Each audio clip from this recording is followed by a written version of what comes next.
Hello, and welcome to Pale Reflections, a proud member of the Doof Network where we reflect on Wildbow's most scholastic work as it releases. I'm Elliot Diebold, and it felt really wrong to be doing that part of the intro. I don't like it. These are not the words that I should be saying. They felt wrong in my mouth. Um, but yes, it is still our holiday schedule, so it's just me today as we dive into Gone Ahead 7.8, which is from Verona's perspective, and we just sort of jump straight into her head as things really start heating up. We see Avery run off, which we saw from her perspective last chapter. So we're kind of jumping back a bit to see how things went for Verona and Lucy, and the answer is not well. Uh, I feel like generally the focus of this first part of the chapter is that Verona is just kind of panicking.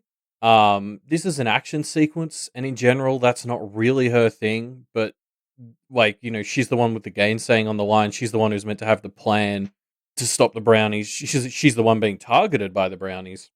She really needs to step up, but the pressure is on, and she's, yeah, just kind of freaking out. Especially like she places a lot of emphasis on how she's usually the one who can, do the quips and the barbs and watch people's words. And Toad Swallow kind of took words out of the picture when he dropped that egg, so she feels kind of useless from her own perspective for a lot of this. Uh, so yeah, the fight breaks out. John is a fucking beast.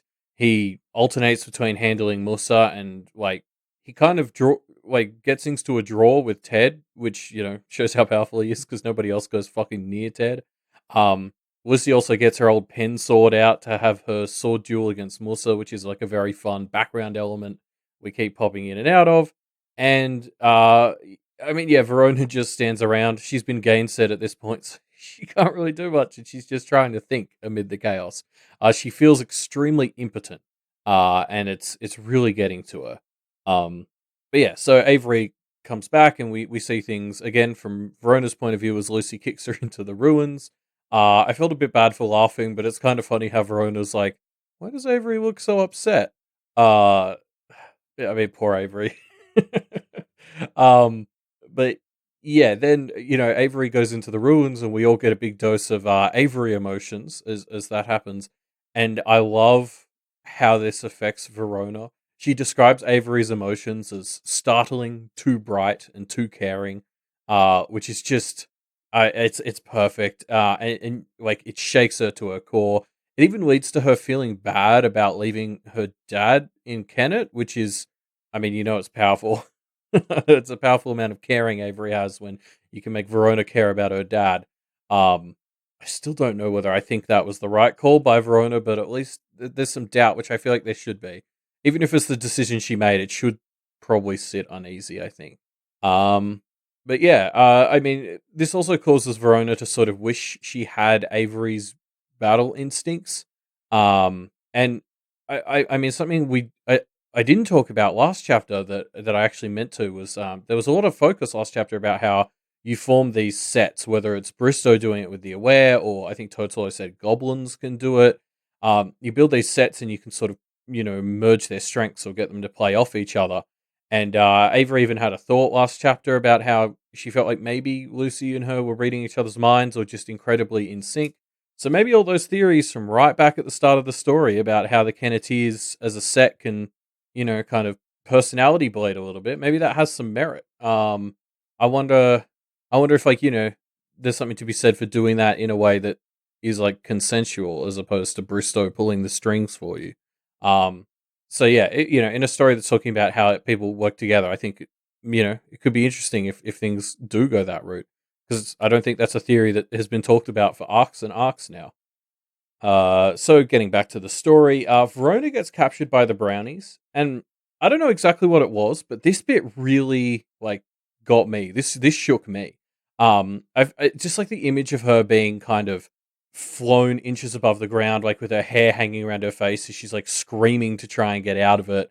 And she can't really move because she's been grabbed by so many brownies. It feels so desperate and claustrophobic in a way that is just, I guess I always picture Verona as very put together. Even when she's under attack, she sort of shuts down emotionally, so she doesn't kind of look as like tilted as I pictured her here. So I really sort of felt the panic that had been building up in the chapter at this point. It felt like the most vulnerable she's ever been, and luckily, with a bit of help from Toad Slow, she does manage to negotiate with the brownies. She's going to pull some dramatic shit by 10 p.m. or get shipped off to the kitchens, I suppose.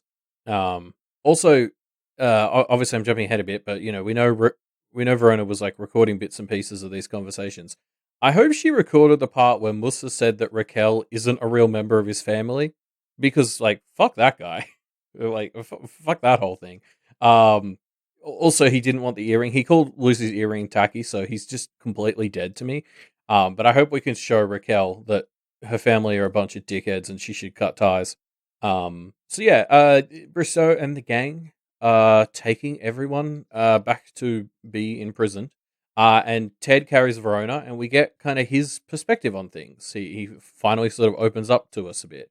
Uh, Basically, his thinking is kind of he fought this giant kaiju thingamabob, and he thinks there'll be another one at some point. I mean, we saw that with Mister Barcode 6000 whatever person a couple of arcs ago, and so you can sort of see between his wanting to prepare the world for the next kaiju thing and having this knowledge that Bristow helped him in previous lives that we got in Kevin's interlude. I You could start to see why Ted is where he is. Like, I can see why he's letting himself be trapped with this, because he basically says it here. He's like, Bristow isn't perfect, but he's what we need. And I mean, I guess we talked about this when Nicolette came in, but like, that is sort of the best argument you can make for someone like Bristow. I wouldn't necessarily say it's a good one, but I can see why Ted is there and thinks that way. I can't wait to see where we go with that. But anyway, we sort of jump ahead a bit, and Lucy and Ronnie are locked up alongside America, who makes her triumphant return. And they've been locked up by Estrella, the Winter Fae practitioner, Hadley, the eldest of the Gorstrewn siblings, and Talia also shows up for a bit. And they just have this very fun dynamic. I think because Lucy and Verona and America are like tied up and gagged, there's room for these other three to sort of play off each other, and they're very sort of fun. Estrella is our serious, you know, Lucy sub. Hadley is our chaotic goblin-esque person, and then Talia is just this little. I mean, Talia's mom just sucks, and we just get reminders of this. It's pretty fun. Estrella just seems so inconvenienced by her duties here. Like, she has better shit to do. Is very much the vibe she gives off. It's very fun. And then yeah, Hadley's just this chaotic force. I thought it was very fun. The siege argument in particular with John, I thought was very fun.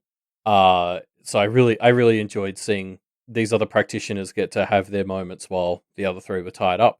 But the escape, the rescue attempt comes as we see one of the Oni knife throwing tricks that one of the Oni boys had. I already forget what their names are, but I mean, it's really cool. I love this idea of weaponizing the shadows to disrupt diagrams. Like, that feels very Oni in this way. It's kind of subverting or sidestepping the rules and expectations around how a barrier works.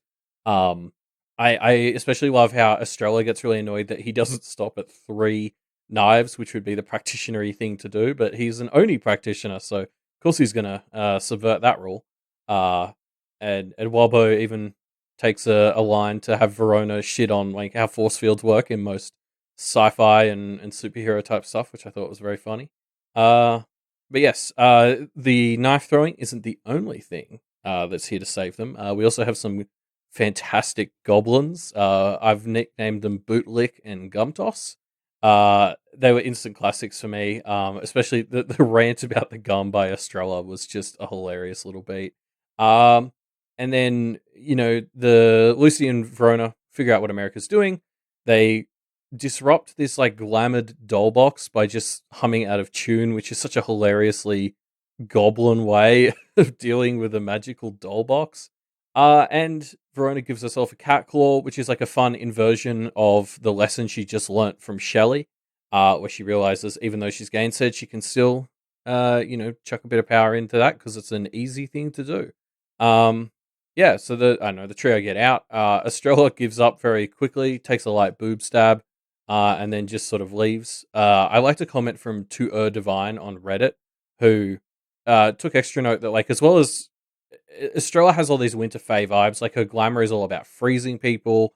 She's, she comes across as very cold and calculating, and it's just kind of wintry. Um, but this way she gives up so quickly, To Divine points out, might be a side effect of everyone in your family over the age of 18 getting killed by witch hunters. Like, I think To Divine phrased it as that might instill you with some self preservation instincts, which I think is a really good insight. So the Kenneteers escape. They reunite with Avery, and Verona reveals the plan, or the first of her plans that she's kind of been trying to work on. She recorded Bristow's words and is trying to use those against him again. It's kind of a better version of the original plan. So yes, her first of these three moves is very close to the deadline, which is very dramatic, and Verona seems weirdly happy about that. She puts him on the line. It's a great twist. It sort of brings the whole chapter together in a really fun way and leaves us dying for the next chapter, which I assume will be hopefully like another aware interlude. I really want to see how this all goes down from the perspective of like the gathered, Bristow, Alexander, Ray, Durachet, like how all those people doing. Maybe we'll jump in with Ted or something, or Shelley. See how it's going in there. But yeah, Megafire made a great comment on Discord about how Verona winning with the tech like this is great because we've had all these beats about how Bristow likes to pick up tech, but he doesn't really understand it.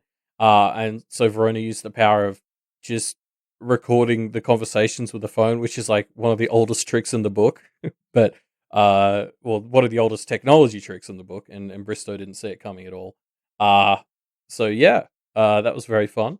And that's pretty much 7.8. These are much shorter, high level episodes that we're doing here for these bonuses. If there is some bonus material this week, I will be back in your ears in a couple of days. But if not, I'll see you all next week as we get back onto our regular schedule. Ruben will be here, so I don't just feel like I'm bristowing in front of the class and talking nonstop for 15 minutes. And yeah, so either way, I'll see you all in a bit, and I hope everyone had a good holiday break if you did so, or I hope you had a not too stressful normal week if you didn't. But yeah, so as we've constantly plugged, we're doing a discussion question. So is Bristow's network a good idea? Ted obviously challenged that a bit this chapter, so maybe you have some more thoughts about that. Hit us up in the discussion thread, linked in the show notes below. We're on Twitter. Live reads will be kicking up again next week. Doofmedia.com. That's our website. It's got all our shows there. It's got the 12 days of Doofmas articles there, which have, all wrapped up well and truly by now. So check them out if you haven't. And head on over to patreon.com/doofmedia to keep this show alive, and patreon.com/wildbow to, keep him from doing an Estrella and just walking out on all of us and not finishing the story, because that would suck, and we don't want that to happen. So yeah, with all that, see you all next week or in a few days.